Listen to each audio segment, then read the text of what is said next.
우리가 지금 이제 열장의 의미에 대해서 이제 살펴보고 있습니다. 열장의 의미는 단순한 재앙이 아니라 하나님께서 이스라엘 백성들뿐만 아니라 애굽 백성에게도 여호와 하나님이 누구신지를 어떤 존재인지를 알려주시기 위해서 일으킨 사건이 열재앙이라고 했습니다. 그러니까 재앙이라는 의미보다는 심판 내지는 경고 그 성격이 강한 겁니다. 그래서 이제 이 재앙을 내린 목적은 그렇고, 그 다음에 재앙의 특성이 무엇이냐 하면 이게 창조의 역순서로서 창조의 순서는 점점 혼돈에서 질서가 잡혀가는 그런 순서입니다. 그런데 이 재앙은 점점 뭐냐면은 질서가 있는 상태에서 무질서의 대로 바뀌어가는 거예요. 그러니까 이걸 무슨 얘기를 하나님 해주고 싶은 거냐면은 하나님을 떠난 인생, 하나님의 품을 하나님이 공급해주는 모든 것을 떠난 인생이 질서가 점점 없어지기 시작해가지고 나중에 흑암과 같은 완전한 무질서에까지 간다 하는 것을 열재앙을 통해서, 즉 창조의 역순서를 통해서 보여주시는 거예요. 그 다음에 이제 이 재앙의 또 내용은 실제적으로 애굽 사람들이 그 당시 살아가면서 하나님을 부정하고 하나님의 근원으로부터 오는 모든 것을 거부하는 가장 이유되는 것들이 생활에, 자기 삶에 있는 가까운 요소서부터 시작해가지고 하나님 거부하기를 시작합니다. 그래서 이제 나일강의 피가 되는 걸 시작해가지고 이 나일강이 피가 되는 걸 시작해가지고 하나님이 모든 것을 공급해 주시고 또 하나님으로부터 오는 것을 통해야지만이 모든 삶의 근원과 토대가 됨에도 불구하고 인생들이 그것을 깨닫지 못하는 걸 첫 번째 치시는 걸 통해 가지고 이제 재앙을 시작하셨습니다. 그러니까 이제 이 재앙의 내용은 점점 그래서 강도가 심해져 가고 질서가 점점 무질서해지고 사람들에게 고통이 점점 가중되기 시작합니다. 이런 재앙의 내용이 있습니다. 그래서 오늘 이제 두 번째 재앙의 내용으로서 뭐냐면은 개구리가 자라는 개구리 재앙입니다. 근데 이제 개구리 재앙은 결론부터 말씀드리면 뭐냐면은 요 설교를 그 전에 제가 한번 언젠가 한번 또 한 것 같긴 한데, 제가 이제 이 열재앙을 다 다루려고 하기 때문에 이제 내용의 그 연속성상 이제 이 부분을 또 다루려고 하고, 지난번에 안 다뤘던 그런 내용들 조금 더 이제 살펴보면서 오늘 이제 진행을 하려고 합니다. 이제 결론부터 얘기하면 지난번에 여러분들이 들으셨겠지만은 이 개구리 재앙은 뭐를 심판한 거냐 하면은 풍요를 추구하는 것에 대한 위험성에 대해서 하나님이 경고해 주신 겁니다. 그런데 풍요 중에서도 어떤 풍요냐 하면은 재물에 대한 풍요입니다. 사실 풍요라는 개념 안에는 여러 가지 그 관념이 담겨져 있어요. 그런데 중요한 건 뭐냐면은 사람들이 풍요를 생각할 때 가장 먼저 생각할 수 있는 게 뭐냐면은 물질, 재물을 통해서 얻어지는 풍요로움이 바로 우리가 흔히 생각하는 풍요에서 오는 그런 사람이 생각하는 개념들입니다. 그래서 지금 두 번째 재앙을 통해서 하나님이 보여주시려고 하자는 게 뭐냐면은 이 개구리 재앙을 통해 가지고 우리가 재물로 통해서 풍요를 추구하는 그러한 삶에 대해서 하나님이 어떤 경고의 메시지를 남겨주시고자 두 번째 재앙을 이제 주신 겁니다. 이제 본문을 통해서 이제 차근차근 살펴보면은, 이제 이 내용은 여러분이 잘 알고 있습니다.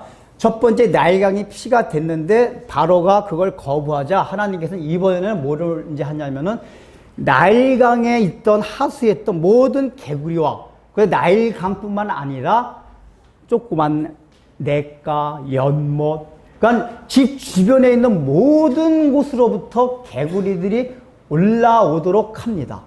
근데 올라오도록 하는데 그 개구리가 어떻게 올라오냐면은 집 마당에까지만 오는 게 아니라, 뜰에까지만 오는 게 아니라, 지금 성경의 표현은 뭐부터 표현하면 바로, 그러니까 너의, 내 궁, 내 침실, 내 침상, 그리고 내 신하의 집과 내 백성의 집과 너의 떡반죽 그릇과 모든 곳에 개구리가 올라간다고 이제 모세가 경고를 합니다.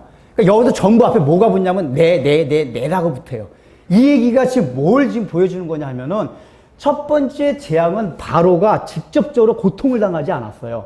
그러니까 나일강이 피로 변한 걸 보고 야, 저 깜짝 놀라긴 했지만은 그걸 통해 가지고 자기가 직접적으로 당하는 고통이 없었기 때문에 관념치 않았다라고 성경이 표현했습니다. 근데 지금 성경이 좀 너의 궁, 너의 침상, 너의 침실, 너의 떡반죽을 이렇게 표현하고 있는 건 뭐냐면은 그 개구리들로 인해서 너가 그다음에 너의 신하와 너의 백성들 온 나라가 실제적인 고통을 당하게 된다는 것을 경고해주고 있는 것입니다. 근데 이제 중요한 거는 뭐냐면은 하나님이 이 개구리 재앙을 주시는 방법에 있어서 방법이 특이합니다. 이건 그저 지난번에 설명드리긴 했지만 여러분 보십시오. 원래 지금 이제 이 개구리 재앙이 왜 하나님께서 이게 재물의 풍요를 심판하시는 메시지로 상징으로 보냈냐 하면은 고대 이집트 사회에서는 개구리 모양을 한, 그러니까 머리는 개구리 모양이고 몸은 사람의 모양을 한 헤게트라는 신이 있었습니다. 왜 그 개구리 신 헤게트 신을 믿었냐 하면은 개구리가 그 특성 중에 하나가 뭐가 있냐면 다산이 다산. 알을 많이 낳습니다. 그 다음에 이제 그 나일강 유역의 특징이 뭐냐면은 나일강 유역이 범람할 때, 범람해서 땅이 비옥해질 때 나일강 하수에 있던 개구리들이 굉장히 많이 올라온다고 합니다. 그러니까 특별히 나일강이 비옥하게 되는 그 시기에 개구리가 더 풍성해지기 때문에 이 애굽 사람들의 인식 가운데 뭐냐면 개구리는 우리에게 물질의 재물의 풍요를 가져다 두는 상징으로 고대부터 생각을 한 거예요. 그래서 개구리 모양을 한 우상을 만들어 놓고 섬긴 겁니다. 근데 여러분 사실 우상이라는 게 무엇입니까? 그 사람들 실제로 우상을 만들어 놓고 우상이 아무것도 아니라는 걸 알아요. 그러나 우상이란 개념은 뭐냐면은 인간의 영몽과 인간의 어떤 의식세계에 있는 신념을 형상화시킨 게 우상이에요, 사실은. 그러니까 개구리라는 형상을 만들어 놓고 우상을 만들어 놓고 섬긴다는 얘기 뭐냐면은 그 고대 이집트인들의 마음속에 뭐냐면은 그 재물의 풍요를 추구하는 그 마음이 형상화된 게 우상이란 말이에요. 결국은 개구리를 통해 가지고 자기들이 재물을 얻고자 하는 그 마음을 거기에 담아 놓은 겁니다. 그렇기 때문에 하나님께서 이 개구리를 통해 가지고 개구리를 멸절시키는 걸 통해 가지고 너희가 지금 재물을 추구하는 그 우상이 아무것도 아니다. 너희들은 그 우상을 통해 가지고 풍요를 누리려고 하지만은 그렇게 결코 풍요를 누릴 수가 없다. 오히려 그게 재앙이 된다 하는 것을 하나님께서 가르쳐 주는 겁니다. 그런데 특이한 거는 만약에 개구리를 통해서 그 재앙을 가르쳐 주시려면은 처음부터 하나님이 어떤 식으로 이거를 이제 이걸 이렇게 진행시켜야 되냐면은 개구리를 처음부터 다 죽이게 돼요. 그러니까 나일강에 올라와 가지고 그 마당까지 오는 개구리들 다 죽여야지만이 그 사람들이 섬겼던 헤게트는 그 재물신, 풍요의 신을 하나님께서 멸절시키는 것으로 딱 알아들을 수가 있는데 하나님은 지금 특이하게 방법을 어떤 식으로 하냐면은 개구리 수가 굉장히 증가하게 만듭니다. 그러면 여러분들 애국 사람들의 반응이 어떨 것 같습니까? 우리가 보통 그렇잖아요. 우리도 이제 옛날에 뭐 두꺼봐 헌집 줄게 새집 따오 하면서 그 두꺼비가 어떤 복에 대한 상징 그러면은 두꺼비가 집안에 딱 나타나면 야 우리 집이 복을 받을 징조다. 그리고 예서 무슨 돈벌레 같은 거 있잖아. 돈벌레가 집에 들어오면 옛날 어른들 잡지 말라 그래요. 왜냐하면 그게 집안에 들어온다는 얘기는 우리 집에 돈이 들어올 징조다. 라고 생각을 해가지고 잡지 못하게 합니다. 그러니까 애국 사람도 그랬을 거예요. 개구리들이 원래 마당에는 개구리 왔다 갔다 합니다. 지금 뜰과 마당에까지 개구리가 왔다 그랬거든요. 근데 뜰과 마당에 개구리 수가 증가하는 거 봤을 때는 애국 사람들이 야 이제 우리 집안에 재물의 복이 들어올래나 보다. 우리 마을에 그냥 재물의 복이 들어올래나 보다. 우리 마을에 뭔가 그냥 올해 그냥 풍년이 들 건가 보다. 라는 생각을 막 하기 시작했을 거예요. 그 마음이 막 기뻤을 겁니다. 근데 이게 개구리가 지금 뜰과 마당에만 머무르는 것이 아니라 지금 바로에 어디까지 들어왔죠? 바로에 붕. 원래 궁이라는 개념은 뭐냐? 바로의 궁은 고대 제국의 바로의 궁은 아무나 들어갈 수 있는 곳이 아닙니다. 그리고 곤충 하나로 잘못돼 뱀들이 오고 그러면 사람들이 그거 잡게 돼 있는 것이 바로의 궁이에요. 근데 그 궁을 개구리가 침범을 한 거예요. 근데 그 궁뿐만 아니라 뭐죠? 궁에서 범위가 점점 좁아져 가요. 침실. 더군다나 왕의 침실이라면 더군다나 비밀스러운 장소예요. 여기까지 개구리들이 들어갑니다. 그래서 침실에 또 더 올라가 침상까지 개구리 침범을 해요.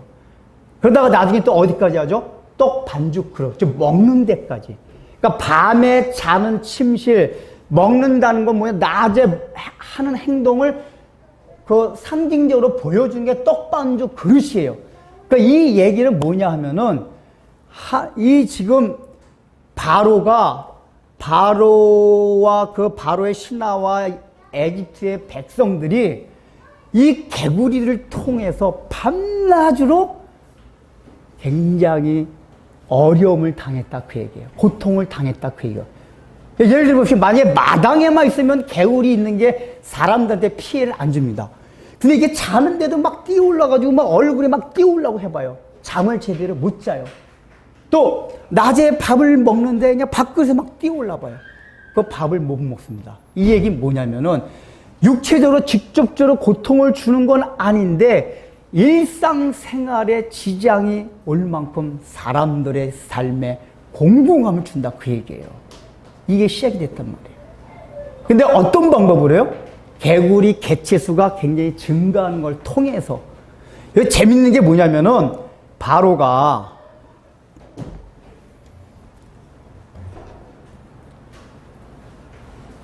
8절 보십시오. 8절을 보면은 바로가 모세와 아론을 불러 이르되 여호와께 구하여 나와 내 백성에게서 개구리를 떠나게 하라 그럽니다. 뭐라고요? 떠나게 하라. 그러니까 떠나게 하라는 얘기 뭐냐면은 지금 이 개구리들이 내 궁과 침상과 침실 떡반죽 그릇에까지 올라와 있다. 이것을 좀 물러나게 해가지고 어디로 가게 하라? 원래 있던 하수로 가게 하라 그 얘기예요. 떠나게 하라는 얘기예요. 근데 모세가 거기에서 대답을 하는 거 보십시오. 모세는 9절 보세요. 모세가 바로에게 이르되 내가 왕과 왕의 신하와 왕의 백성을 위하여 이 개구리를 왕과 왕궁에서 끊어라는 거는 디스트로이, 멸절시킨다는 얘기예요. 다 죽인다는 얘기입니다. 그러니까 이 바로의 침상과 뭐 침실에 있던 개구리들을 내쫓아가지고 원래 있던 위치 하수로 몰아내는 게 아니라 지금 모세의 대답은 다 거기서 멸절시켜 죽인다는 얘기입니다. 그러니까 바로가 원했던 건 뭐죠? 바로가 지금 모세한테 부탁하는 건 뭘 우리가 알 수 있냐면은 개구리를 숭상하고 있다는 얘기예요. 그러니까 개구리들로 인해서 굉장히 고통은 당하고 있는데 이 개구리들을 우리들한테 피해 주지 않는 영역 밖으로만 몰아내달라 그 얘기예요. 내 침상, 침실, 떡반죽, 그릇 여기에서만 저 바깥으로 몰아달라 그 얘기예요. 근데 모세는 뭐죠? 그게 아니라 다 죽인다 그 얘기예요. 끌어내리라.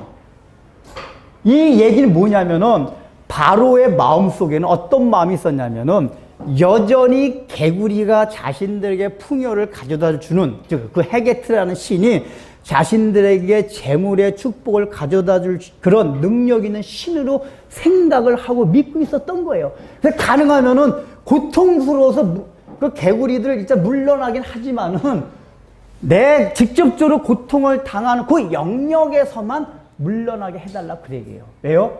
그래야지만은 저 마당에는 그래도 개구리가 많이 있고 그 냇가에는 많이 있어야지 우리에게 재물의 복이 오지 않냐 하는 그 마음이 지금 바로의 말씀에 담겨 있는 거예요. 근데 모세는 뭐예요? 아예 끊어내리라. 이 얘기 뭐냐면 하나님께서 단순하게 그 개구리를 쫓아내는 게 아니라 나는 너희가 믿고 있는 그 풍요신 헤게트를 아예 멸절시키겠다라고 하나님께서 지금 말씀을 하고 있는 겁니다. 여러분 여기서 중요한 게 뭡니까? 지금 이 하나님께서는 이 애굽 그 헤게트라는 우상을 심판하시는데 개구리가 증가하는 걸 통해서 심판을 하십니다. 경고를 하십니다. 즉 이 얘기가 뭐죠? 우리가 추구하는 그 재물의 풍요로움, 축복들, 이게 점점 증가하는 거예요. 그러니까 하나님이 우리 이 재앙을 통해서 하나님 뭘 보여주신다고 그랬죠? 하나님을 떠난 아담 하와부터 시작된 인류의 타락으로 인해서 하나님을 거부했던 모든 인류가 걸어왔던 길, 그 하나님을 거부하는 요소들이 이 열 재앙 안에 다 담겨 있다고 그랬습니다. 그런데 이 하나님이 첫 번째 가장 근원적인 토대 뒤에 물질을 가지고 이 재앙을 다룬 건 왜냐면은 인간이 하나님을 거부하는 데 있어서 가장 먼저 하나님을 거부하는 요소가 되는 게 재물에 대한 거예요, 재물. 물질을 추구하고 물질의 풍요를 추구하는 데서부터 하나님을 거부할 수 있고 하나님이 주신 쌀에 대해서 완전히 먹통이 될 수 있는, 그런 술 취할 수 있는 그런 상태가 될 수 있다는 걸 하나님 보여주신 거예요. 그래서 개구리 재앙부터 하나님 먼저 보내주신 거란 말이에요. 그러면은 하나님이 그렇게 재앙과 사인을 보내줄 때 인류 역사를 통해서 마찬가지예요. 너희가 그렇게 나 없이 하나님을 떠나서 너희가 재물의 풍요로움을 누리려고 추구하려고 하느냐? 그게 아니다. 그럼 심판을 하시려면 알레 인류 역사 가운데 부를 허락하면 안 되셨어요. 근데 그렇지가 않았어요. 인류 역사 가운데 우리 예수 믿지 않는 사람들의 세계에서도 얼마나 많은 부가 축적이 됐습니까? 또 이렇게 현대에 들어와서 자본주의가 발달되면서 가장 인류 역사와 같은 풍성한 그런 부를 형성하며 살아가고 있어요. 그러니까 하나님이 그걸 심판하시려면은 아예 물질의 풍요를 인류 가운데 허락하시지 않으셨어야 했어요. 지금 이 바로에게도 개구리를 그냥 나일강서부터 올라오는 게 아니라 그냥 싹 다 멸절을 시켰어야 돼요. 그러면 애굽사가 놀래가지고 우리가 숭상하는 그 핵의 뜻이 다 죽었구나 이러고 깜짝 놀랄 텐데 증가가 된단 말이에요. 이게 뭐죠? 하나님의 방법이 이 물질의 풍요를 추구하는 걸 심판하는 방법이 점점 많이 갖게 하시는 걸 통해서 심판하신다 그 얘기예요. 이게 굉장히 무서운 말씀입니다. 차라리 그걸 뺏어가면은 편한데 하나님 이걸 심판하신데 많은 걸 줘요. 여러분 로마서 우리가 1장에 보면은 하나님이 이제 이 세상을 심판할 때 그 말씀이 나옵니다. 그 심판한 내용 가운데 가장 무서운 말씀이 뭐냐면은 그냥 내버려 두신다는 표현이 나와요. 그 정욕대로 그대로 내버려 둔다. 근데 그 정욕대로 내버려 둔다는 얘기가 뭐냐 하면은 자기가 이 세상에서 모든 거를 막 누리면서 진탕망탕 살려고 하는 게 정욕대로 사는 거예요. 근데 그 정욕대로 살고 싶은 걸 하나 확 막아가지고 이렇게 못 사는 게 아니라 그렇게 살아라 이렇게 하신다는 얘기예요. 그러니까 이렇게 하게 되면 사람들의 마음이 어떻게 되죠? 더 기고만, 이게 내가 정욕대로 살아서 이렇게 번창하면서 살아가는구나 이런 마음을 갖는단 말이에요.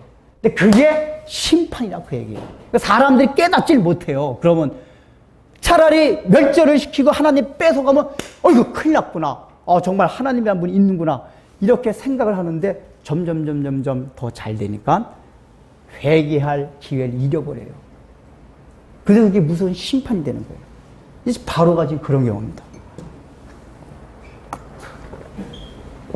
그래서 우리가 물질이 많아질 때 재물의 풍요가 우리가 올 때 굉장히 조심해야 한다는 얘기입니다. 여러분들 그런 의미 들 수가 있어요. 목사님, 풍요로움이 재물의 풍요가 무슨 죄가 됩니까? 맞아요. 물질적 풍요가 죄가 아닙니다. 풍요 자체는 하나님이 가지신 속성이에요. 예수님이 오셔서 말씀하셨잖아요. 내가 온 것은 너희로 하여금 생명을 주고 풍성하게 하려 하심이라. 왜요? 예수님 그분이 풍성하신 분이기 때문에 풍요의 근원이시기 때문에 그래요. 근데 중요한 건 뭐냐? 우리 인류가 아담 하와 이래로 타락한 이래로 그 풍요를 어디로부터 찾아요? 하나님이 아닌 다른 곳으로부터 찾는단 말이에요. 재물로부터 찾고 다른 것, 즉 특별히 요 두 번째 재앙에서는 하나님 보여주시게 하는 게 너희는 그 풍요를 재물에다 있는 줄 생각하고 재물로부터 그걸 추구해가지고 그걸 찾고자 하지만은 그게 아니다 하는 것을 하나님께서 보여주신 거예요. 풍요 자체는 좋은 겁니다. 그러나 그게 꼭 재물을 통해서만 오는 게 아니라는 걸 하나님이 보여주시는 거예요. 하나님으로부터 오는 거지. 그러니까 하나님으로부터 오게 돼 있으면은 재물이 적고 많음에 상관없이 우리가 풍요로움을 누릴 수 있다 그 얘기예요. 근데 중요한 거는 그렇지 않음에도 불구하고 우리 예수 믿는 사람 잠깐 막 그 재물로서 오는 풍요를 추구하다 보면은 그게 재앙이 된다 그 얘기예요. 우리에게 심판이 된다 그 얘기예요. 그래서 이런 심판의 경고를 잘 알고 대처를 잘하는 사람이 있어요. 누군지 아십니까? 요셉이에요. 요셉. 여러분 요셉이 창세기 46장 이거 딱 보면은 요셉이 국무총리가 됐어요. 그래서 그 아버지와 형제들을 가나안 땅에서 이제 모셔옵니다. 자기가 먼저 좀 이렇게 마중을 나가요. 마중을 나가가지고 그 형제들과 아버지한테 얘기를 합니다. 아버지, 형제들, 이제 좀 이따 바로의 궁에 가면은 이제 우리 왕이 말할 것입니다. 당신의 직업들이 무엇이냐고 물어볼 것입니다. 그때 우리의 직업은 조상 대대로부터 목축업을 했습니다. 라고 말씀을 하십시오. 그러면서 요셉이 한 말이 재밌어요. 그 목축업은 애굽 사람들이 가증히 여기는 직업입니다. 얘기를 해요. 가증히 여긴다는 뜻이 뭐냐면 애굽 사람들이 목축업은 사람 같지도 않게 생각하는 직업이다 그 얘기예요. 지금 요셉이 하는 말 들어보세요. 아니 꼭 반드시 목축업, 우리가 지금도 직업이 목축업이고 조상 대대로부터 목축업을 했다라고 바로왕한테 얘기를 하라고 하면서 그 이유에 대해요. 애굽 사람들이 목축업이라는 직업은 가중히 여기는 직업입니다 라고 얘기를 합니다. 이게 이해가 되세요? 아니 지금 요셉은 애굽의 국무총리예요. 모든 명예와 그 총망을 받고 있는 그런 위치에 있어요. 왕들과 백성들로부터. 근데 지금 요셉의 가장 아킬레스건이 뭐냐? 히브리 민족. 왜냐하면 이 애굽 사람들은 히브리 민족, 목축업자 하는 그 유목 민족들은 별로 알아주지 않는 민족이었어요. 근데 그나마 요셉을 이렇게 알아줬던 거는 요셉이 이제 우리가 잘 알듯이 꿈의 해석을 통해 가지고 그런 일을 하기도 했지만은 그 일의 바탕이 된 거는 요셉이 있을 때 왕조, 애굽 왕조가 어떤 왕조냐 하면은 애굽 자체에서 세운 왕조가 아니라 저 팔레스타인 쪽 셈개 민족이 쳐들어와 가지고 세웠던 왕조였었어요. 셈개 왕조. 애굽인의 왕조가 아니라. 그게 같은 셈개이기 때문에 셈개 민족이기 때문에 히브리 민족을 더 우대한 게 있었어요. 요셉 시대 때 이 바로는. 그럼에도 불구하고 목축업을 했다는 것 자체는 굉장히 부끄러운 일이었단 말이에요. 왜 말하겠습니까?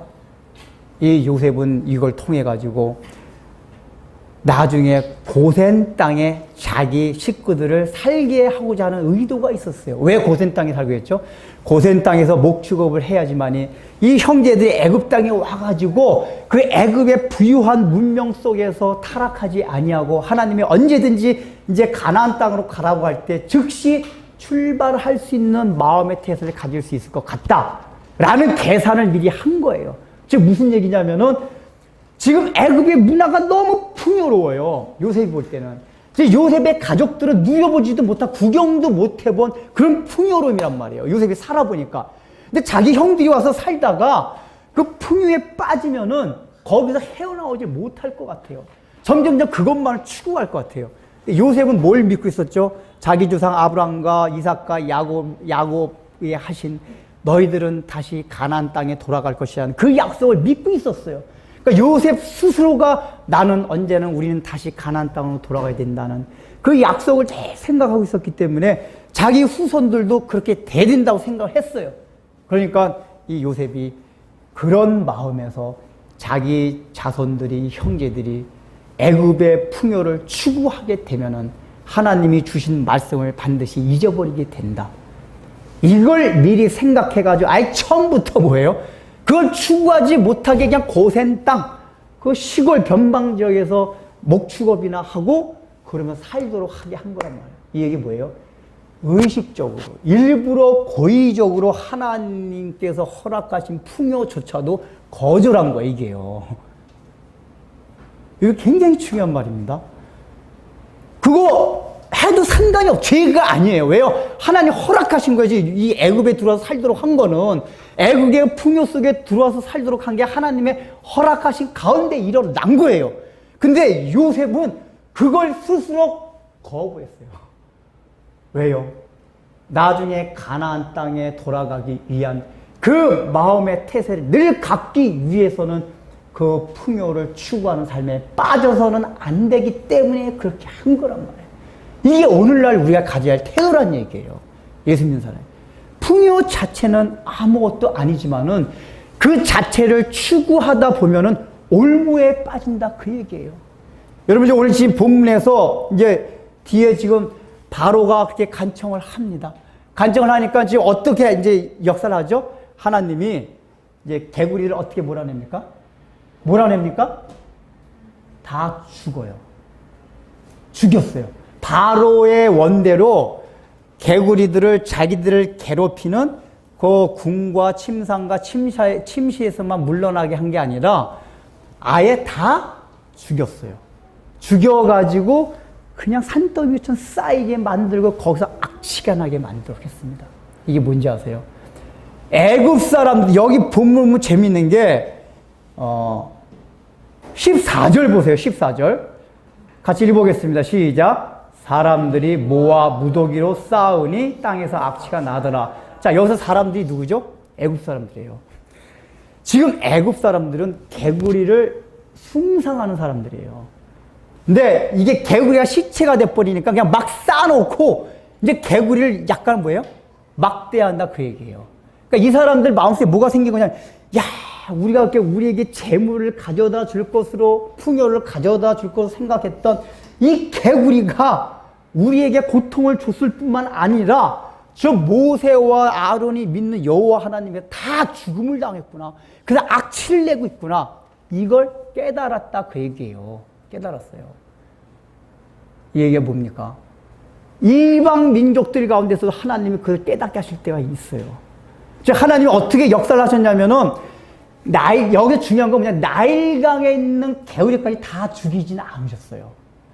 다 죽이지는 않으셨는데, 이 하나님이 재앙을 통해가지고 증가된 모든 뜰서부터 시작해가지고 궁 안에 들어와 있던, 침실 안에 들어와 있던 모든 개구리들은 다 죽이셨어요. 이 얘기는 뭐냐면은, 하나님이 이 재앙을 내가 일으켰다는 걸 첫 번째 보여주시고자 하는 목적이 있어요. 지금 바로는 이 모세가 뭐라고 하냐면, 바로가 부탁을 해요. 야, 이거 좀 물러나게 해달라. 그럼 바로 즉시로 물러나게 하면 되는데, 모세가 뭐라고 얘기를 하냐면은, 왕이요, 언제 물러나게 해드릴까? 아니, 그냥 바로 물러나게 하면 될 걸 가지고 모세가 왕이 원하는 시간을 얘기해달라는 거예요. 나한테 이 물러나게 할 시간을. 왜 그런지 아세요? 만약에 개구리가 왕이 원하는 시간이 아니라 모세와 아론의 자율적으로 시간을 맡겨가지고 본인들이 이게 물러나게 했다 싶으면은, 바로가 어떤 생각을 하냐면은, 그거 봐, 이거는 우연히 그때 개체수가 증가된 걸 수가 있었어 라고 생각할 가능성이 있었단 말이에요. 왜냐하면은 그 당시에 이제 문화, 이 사회, 이 생태계가 어땠었냐면은, 개구리들이 12월 달쯤 되면 이제 나일강이 범람할 때쯤 되면 나일강에 있던 개구리들이 엄청나게 많이 나온대요. 그래서 숫자가 일시적으로 증가할 때 매해 한 번씩 있대요. 그러니까 침상까지는 안 들어오는데 마당과 뜰까지는 개구리 수가 증가되는 경우가 1년에 한 번씩 있었대요. 그러니까 바로가 생각할 때는 그런 식으로, 이거는 하나님이 그렇게 일부러 하신 게 아니라 1년에 한 번 있는 나일강이 비옥해서 넘을 때 개구리 수가 일시로 증가돼가지고 그냥 우리 집 마당 앞까지 좀 많아지는, 근데 올해는 특별히 그게 더 많아졌나 보다라고 생각을 할 가능성이 이제 많아요.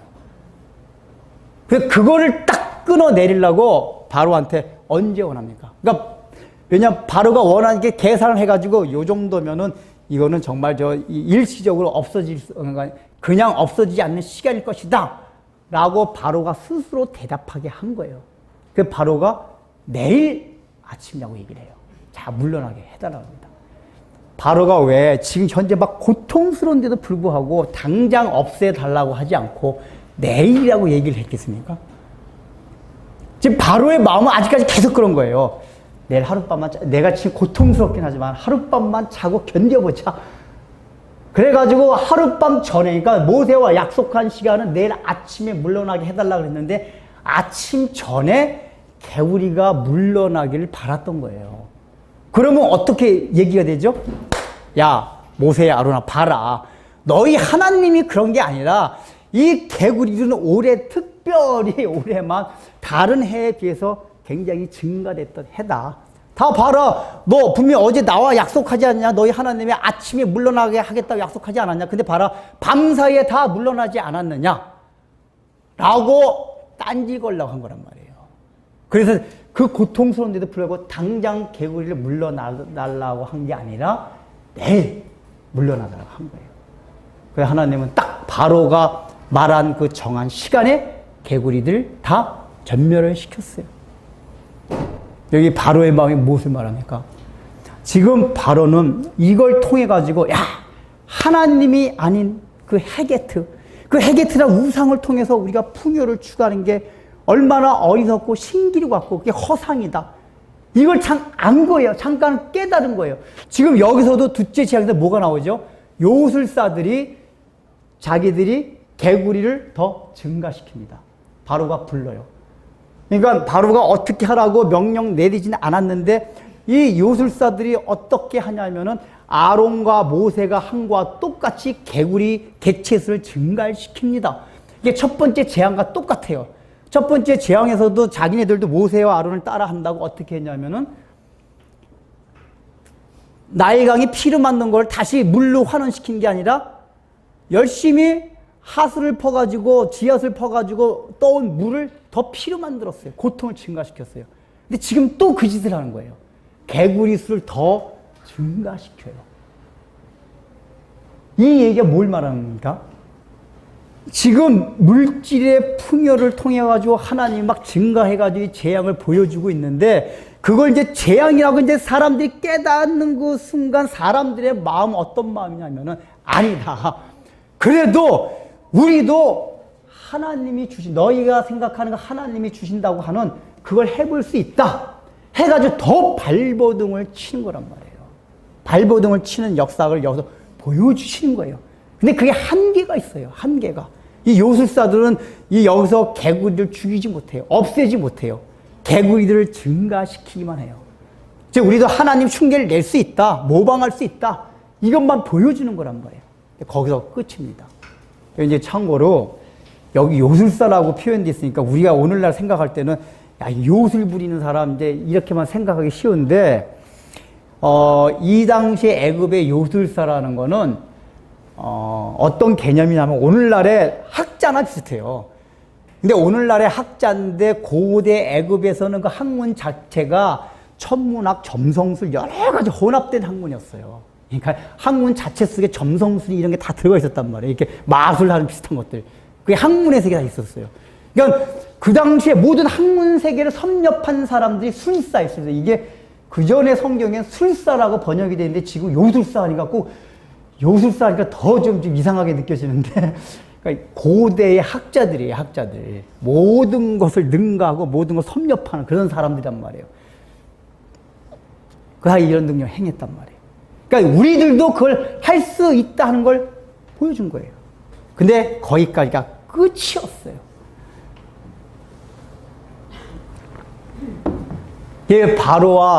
바로는 어떤 마음이 들었냐면 이게 하나님이 아니면은 될 수가 없는 거구나 하는 걸 깨닫게 된 거예요. 그러면 거기서 딱 하나님 앞에 굴복을 해야 돼요. 근데 어땠죠? 굴복하지 않아요. 여기 보면은 바로가 숨을 15절에 보면 바로가 숨을 쉴 수 있게 됨을 보았을 때에 라고 나옵니다. 이제 우리말은 숨을 쉴 수 있게 됨이지만 약간 휴식을 취하게 되었을 때 그 얘기예요. 이 얘기 뭐냐면은 모세가 이제 다 개구리를 쫓아내줬어요. 그래서 이제 그 고통에서 이제 잠시 그 고통에서 떠나가지고 이제 안도의 숨을 내쉴 수 있는 그 시간이 좀 지난 거예요. 이거 지나다 보니까 마음이 또 바뀐 거예요. 여러분 이 열장을 생각해서 뭘 생각해야 되냐면 바로의 마음이 얼마나 완악한 걸 계속해서 살펴볼 건데 지금 분명히 이렇게 다 하고 나서도 바로의 마음이 금방 돌변했어요. 그러니까 고통만 싹 없어지니까 금방 마음이 완악해져 가지고 아이 안 돼! 이렇게 얘기를 한단 말이에요. 우리는 이런 바로의 나쁜 놈 이렇게 생각할지 모르겠지만은 그 바로의 마음이 우리의 마음이고 우리의 인류의 마음이다 그 얘기예요. 여러분은 지금 하나님께서는 이렇게 우리가 재물의 풍요, 경제적인 풍요를 통해 가지고 사람들이 그걸 행복을 추구하려고 할 때 이 지금 두 번째 재앙을 내듯이 개구리 재앙을 계속 내리셨습니다. 역사 가운데 계속 그랬어요. 여러분 몇 년 전만 해도 여러분 지금 우리 재물의 풍요를 누리는 시스템이 뭐에 의해서 발달된 자본주의입니다. 자본주의. 이 자본주의의 특징이 뭐냐면은 돈이 최고예요. 돈이 최고다고 해요. 그러니까 재물의 풍요를 가장 추구하는 시스템이 자본주의예요.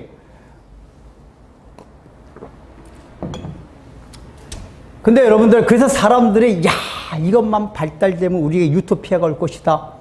왜 더 기고만장을 했냐? 자본주의와 대립하던 공산주의가 망했어요. 그러니까 이 자본주의 종주의는 미국이 더 이게 등등해진 거예요. 야, 역시 우리 자본주의가 인류에게 유토피아를 가질 수 있는 그거다. 그래서 막 신자유주의 정책들을 한 거예요. 그러다 뭐가 왔죠? 미국발 금융위기가 온 거예요. 그 자본주의의 아주 폐단성이 극명하게 드러나는 게 금융위기였었어요.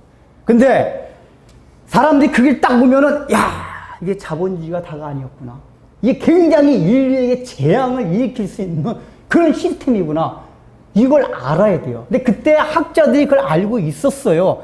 이미 그런 거에 대해서 옛날 케인즈라는 경제학자가 사실 계속 경고를 했었어요. 그러니까 이 경제학에서도 보면 아담 스미드가 국부론 해가지고 시장주의, 모든 걸 시장에만 맡기자. 국가 간섭하지 말라.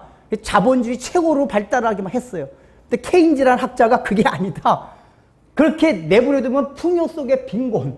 풍요 속의 빈곤이란 말 처음 한 사람이 케인즈라는 학자입니다. 왜냐면은 유효수요가 없어지, 자본은 많고 산업시대 돌아가도 유효수요가, 그러니까 사는 사람이 없어지면 공황이 온다. 그래가지고 케인즈의 예언대로 막 미국과 유럽에 경제 공황들이 왔었어요. 그래서 그걸 받아들여가지고 이제 유럽에서는 그래서 복지정책 같은 걸 국가가 적극적으로 개입하는, 그래서 이제, 그 풍요를 약간 이제 좀 이렇게 나누어주는 그런 시스템을 도입을 했는데 학자들이 계속 그런 경고를 해온 거예요. 이 자본주의 시스템이 다가 아니다. 풍요를 누리는 게 다가 아니다. 그러니까 미국발 금융 위기로 인해 가지고 그런 인식이 굉장히 커졌음에도 불구하고 여전히 세계 모든 경제는 미국을 중심에서 또 그걸 해서 돌아가고 있어요. 그걸 깨닫음에도 불구하고. 이걸 알았을 때 사람들이 뭘 생각해? 야, 이게 우리가 이렇게 믿었던 이런 시스템들이 참 재앙이 될 수가 있구나. 이걸 생각하면서 사람들은 뭘 생각해? 야, 하나님께로 돌아가자. 하나님만이 우리에게 풍요를 주실 수 있는 분이다. 이거를 생각해야 돼요. 근데 사람들은 그걸 생각을 안 해요. 다시 그 시스템을 수정하고 어쩌고저쩌고 하는, 여기 지금 애굽의 요술사들이 개구리들 더 했듯이 그 시스템을 어떻게 바꿔고 그러면 자본주의 요소 말고 사회주의 요소를 좀 들여드리고 막 경제학대 의논을 막 합니다. 술사들이. 그래가지고 뭐예요 지금? 조금 금융위기가 완만하 이제 다시 이제 저렇게 진정되게 다 하게 해요. 그러면 사람들 안도의 한숨을 내쉽습니다. 아, 다시 이제 경제는 다시 올라가고 있다. 안도의 한숨을 내쉬어요. 그러면서 사람들은 뭐죠? 그 재앙을 다 잊어버린다는 얘기예요. 굉장히 위험하다는 걸 잊어버려요. 우리나라도 요즘 자꾸 신자유 정책을 자꾸 쓰려고 그러나 모르겠어요. 신자유 정책. 이게 자본주의 얼마나 폐해성이 많은 건데, 신자유라는 게 굉장히 안 좋은 정책인데 불구하고, 그러니까 자꾸만 이걸 쓰려고 그래요, 이거. 그럼 공산주의는 그러면 좋은 시스템입니까? 아니에요. 공산주의든 자본주의든 인간이 만들어낸 시스템 자체가 다 뭐예요? 풍요를 갖다 줄 수 없는 것들이에요. 아무것도 다. 근데 어쨌든 우리 인류 역사 가운데 공산주의가 패배했기 때문에 자본주의가 더 판을 치는 건데 그게 아니라 그 얘기예요. 그래서 이제 미국의 그 클린턴 행정부 때 노동부 장관이었던 이제 라이사라는 사람이 책을 하나 썼어요. 부유의 빈곤이라는 책을 썼는데 이게 이제 원래 부유의 노예라 뜻입니다. 노예. 근데 클린턴 대통령 때 미국이 경제적으로 신경제 해가지고 아주 급속도로 경제 성장을 이뤘습니다.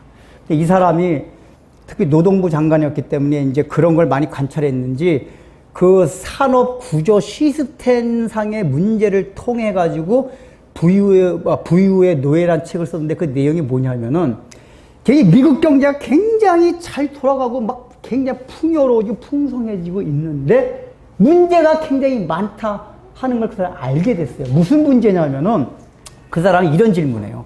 여러분들은 지금 미국을 상대로 하는 거죠. 굉장히 지금 클린턴 행정부 때 풍요로워졌습니다.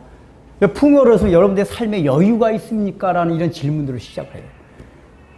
근데 실제로 그 당시 클린턴 행정부 때 막 경제가 성장하고 풍요로워졌지만은 사람들의 삶의 여유가 점점 없어졌다는 게 이 노동부 장관의 해석이었어요. 진단이었어요. 실제 그랬고. 우리나라도 그렇잖아요. 지금 삶이 굉장히 풍요로워졌어요. 근데 여러분들한테 질문 던져볼까요? 여러분들 삶에 정말 여유가 있습니까? 그게 아니에요. 우리들은 풍요로워졌는데 계속해서 더 열심히 생계의 일을 매달리고 있어요. 지금 여러분들 삶의 시간을 잘 보세요. 여러분들이 지금 누리고 있는 삶 가운데 삶의 여유를 누리고 있는 시간들이 많아요. 생계를 위해서 직장이나 돈 벌기 위한 그 일을 하는 시간이 더 많습니까? 그 일을 하는 시간이 더 많아요. 근데 제가 어렸을 때만 해도 우리 아버지 세대 때만 해도 풍요롭지 않았는데 불구하고 더 생계에 오히려 매달리지 않았어요. 더 여유가 있었어요. 근데 풍요로워졌는데 더 여유가 없어졌어요. 이 사람이 뭘 그렇게 진단했냐면은 이제 기술이 발달되다 보니까 뭐가 됐냐면은 이 정보통신, 교통이 막 굉장히 발달된 거예요. 그래서 이게 산업 기반 시설을 대량으로 많은 생산을 할 수 있게 된 거예요. 그리고 소비자들이 얼마든지 고를 수 있는 그런 시스템이 발달되다 보니까 소비자 천국 시대가 됐다는 거예요. 소비자가 뭘 원하든지 바로 살 수 있는 그런 사회가 됐다는 거예요. 그 풍요로운 사회의 가진 특징이 뭐냐면은 소비자들의 천국이다. 그게 소비자들의 천국.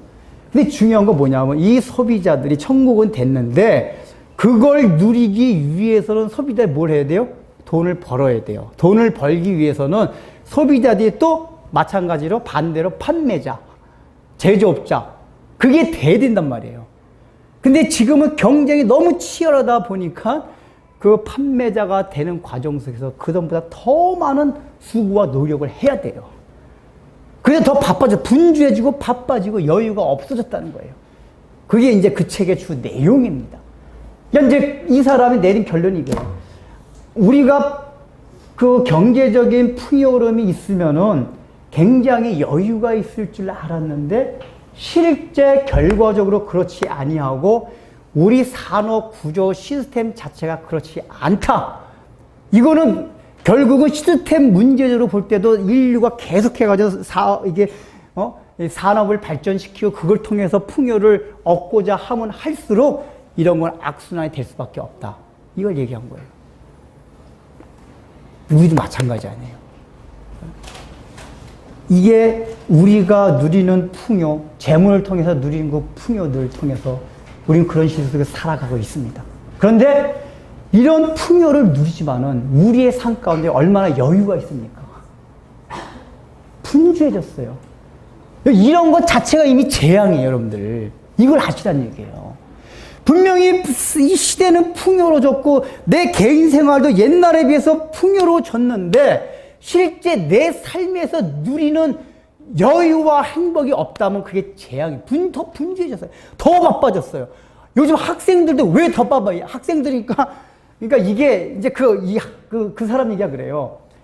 기술이 발달되다 보니까 판매자 입장에서 되다 보니까 너무나 기술 발전 속도가 빠르니까 그걸 빨리빨리 습득하는 자만이 경쟁에서 이길 수 있다 그 얘기예요. 그러니까 더 많은 공부를 해야 돼 옛날보다. 그러니까 옛날엔 공부를 조금 해도 다 공부를 안 했기 때문에 어차피 경쟁이 치열하지가 않았어요. 근데 지금은 너도 나도 왜 정보의 발전 속도가 빠르고 그걸 습득하는 속도가 빠르기 때문에 공부를 다른 사람보다 더 많이 하지 않고 자기 개발을 많이 하지 않으면 계속 뒤쳐져요. 그게 더 힘든 거예요. 근데 이게 발전 속도가 우리를 부유하게 하는 게 아니라 사람들하고 더 쫓기게 만든다는 거예요. 이 사람 얘기가 맞아요. 그게 이제 미국사, 그 클린턴 행정부 때 미국 사회 밑에서 한 건데 우리나라에도 마찬가지 그게. 경쟁이 치열하다는 얘기는 결국은 뭐냐면은 기술이 발전할수록 그거를 또 우리가 정보를 습득하기 위한 우리의 노력이 탁 해야 된단 말이에요. 더 분주해져요. 오늘 학생들 봐요. 얼마나 바빠요. 그냥 학원, 그러니까 결국 이제 학생들이 공부를 하는 목적도 좋은 직장 들어가고 뭐 여러 가지 원인이겠지만 가장 첫 번째가 뭐냐면 재물의 풍요가 가장 많은 부분을 차지하고 있어요. 다른 부분들도 있지만. 오늘 이게 두 번째 재앙에서 말한다면 재물의 풍요가. 근데 여러분, 우리 어릴 때만 해도 그냥 4시에 끝나서 탱자탱자 많이 놀고 저만 우리 장로님 저번에 탱자탱자 하는데 아니 근데 저 때만 해도 이렇게 학원이라는 게 저는 학원이라는 게 있는지 몰랐어요. 사실 중학교 때만 해도 그 학원이라는 거는 이렇게 아주 특수한 사람들만 이렇게 다니고 뭐 이런 거지 뭐 일반화 되지도 않았고 그냥 자습이나 하고 4시에 끝나고 놀기도 하고. 근데 그런 세대가 지금 우리나라 산업을 잘 일으켰잖아. 어쨌든 그런 세대가 이걸 일으킨 세대가 우리 세대란 말이야 거의. 근데 지금 오늘날의 우리 학생들은 막 더 열심히 공부해야 돼. 애들이 그냥 잠도 못 자가 다른 거 못하는 건 그만두고 잠을 못 자면서 공부를 해야 돼요. 그게 왜 그래요? 경쟁이 치열해서. 그러니까 너도 나도 이만큼 하기 때문에 그걸 안 하면 뒤쳐져요. 제가 볼 때 그거 빨리 공부한다고 해가지고 더 우리나라 산업을 발전시키고 과학을 발전시키는 것도 아니에요. 초등학교 들어가서 한글 먼저 아는 거하고 나중에 한글 하는 거 무슨 차이가 있어요. 근데 너도 나도 다 한글 먼저 하니까 나중에 알면 뒤쳐질 것 같아. 다 시킨단 말이에요. 그러니까 애들 때부터 바빠요, 다. 이게. 그러니까 우리의 삶이 아이들 때부터 지금 뭐냐면은 여유들이 없어요. 재앙을 만났단 말이에요, 이게 사실은요. 재앙. 요즘 이 낭만이 어디 있어요. 근데 이게 재앙이 뭐냐.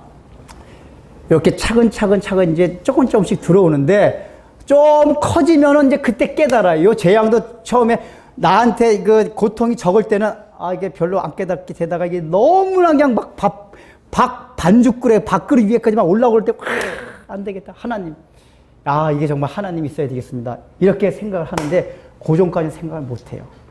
그러다가도 우리 하나님이 이 재앙을 주신 목적이 뭐였었죠? 재앙 자체가 목적이 아니었기 때문에 예수님이 재림하기 전까지는 또 이렇게 사람들이 고통스러워 괴로워 하니 이거 제발 물러나게 해주세요. 예수 안 믿는 사람들 세계에서도 그럼 하나님이 또 세계 경제가 돌아가도록 또 교체가 숨통을 튀어놨어요. 튀어놓으면 또 사람들의 마음이 그걸 생각 안 해요. 그건 인류에게 가진 문제점들 생각 안 해요. 이게 우리가 당면하고 있는 문제들이란 말이에요. 우리는 안 그래요. 이런 문제가 여러 금융위기가 올 때 그런 생각 해보셨어요? 정말 하나님만이 우리에게 풍요를 가져다 줄 수 있다. 이 자본주의라는 게 우리에게 그 자본, 돈이, 재물이 우리에게 풍요를 가져다 주는 것이 아니구나. 이런 걸 생각하셨습니까? 우리도 그런 걸 생각 잘 안 해요. 그래서 오늘날도 사단은 이런 걸 통해가지고 계속해서 우리로 하여금, 그건 어쩌다 일어난 사건이야. 그러니까 이 바로가 마지막에 그거예요. 다시 이 모세와 아론을 거부한 거는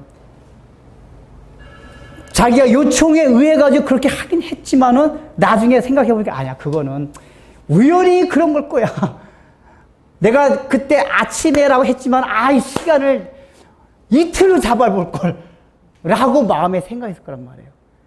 그때 딱 모세와 아론이 해가지고 아마 했을 거야. 이런 식으로 마음을 바꾼 거예요.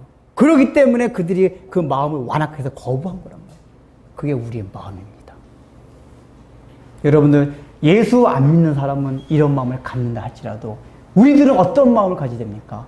이 풍요 속에서 요셉과 같이 정말 그런 시대 속에서 살아가고 있지만 하나님이 이 시대 속에서 누릴 수 있는 당연함이 있지만은 그걸 때때로 스스로 거부할 수 있는 그 마음이 있어야 돼요. 그래서 사도 바울은 말합니다. 이기기를 다투는 자마다 모든 일에 절제하나니. 모든 일에 절제한다. 믿는 이 풍요 시대를 살아가는 그리스도인들이 가져야 할 가장 중요한 덕목이 그거예요. 우리가 다 하고 싶고, 우리가 다 가고 싶고, 우리가 모든 것을 누릴 수 있는 자유도 있고 축복도 가지고 있지만은 내가 그리스도인에서 때때로는 그것을 스스로 거부하고 고생 땅에서 그렇게 하나님이 주시는 풍요와 상관없이 간소하게 살아갈 필요가 있다 그 얘기예요. 여러분 이런 설교 들으면 그러고 싶은가요? 아니에요. 우리들도 이 바로와 같은 마음, 누리고 싶은 마음들이 굉장히 많습니다. 여러분들의 삶을 다시 한번 살펴보십시오. 이제 여러분들의 삶이 얼마나 분주합니까? 만약에 여러분들의 삶이 분주하고 먹고 사는 것 때문에 한다면은 지금 여러분들의 삶 가운데 개구리 재앙이 닥치고 있는 겁니다. 깨달아야 돼 이때. 이게 깨달지 않으면 않을수록 개구리가 마당에만 궁에서만 있던 개구리 점점 많아져가지고 어디까지 와요? 내 침상과 밥그릇까지 온단 말이에요. 고통스러워요. 고통스러워. 근데 우리는 왜 못 깨달아요? 증가하는 거. 뭐. 내가 하나님이 내 그냥 직장을 잘리게 하던가 막 병을 걸리고 이러면은 탁 겁나서 하는데 내가 하는 일이 여전히 잘 되고 하니까 겁이 안 나요. 그러지 말란 말이에요. 이렇게 하나님이 계속 잘되게 할 때도 잘되게 하는데 내 삶 가운데 뭔가 분주하고 여유가 없고 정말 내가 돈을 막 열심히 벌고 열심히 하면은 그게 있을 줄 알았는데 그게 없다 하면은 이미 나의 삶의 재앙이구나. 이걸 깨달아라 그 얘기예요. 깨닫고 돌이켜라 해요. 돌이켜라. 뭐요? 이제 우리가 뭐요? 광야로 나와서 여기 첫 번째 하나님을 섬겨라. 이게 하나님 지금 바로에게 하신 말씀은 너희는 나를 섬기기 위해서 바로에게 내보내라고 합니다. 이걸 하라 그 얘기예요. 이 삶을 살아야 된단 말이에요. 여러분들 지금 삶 가운데 개구리 재앙이 있지는 않습니까? 다 기도하겠습니다.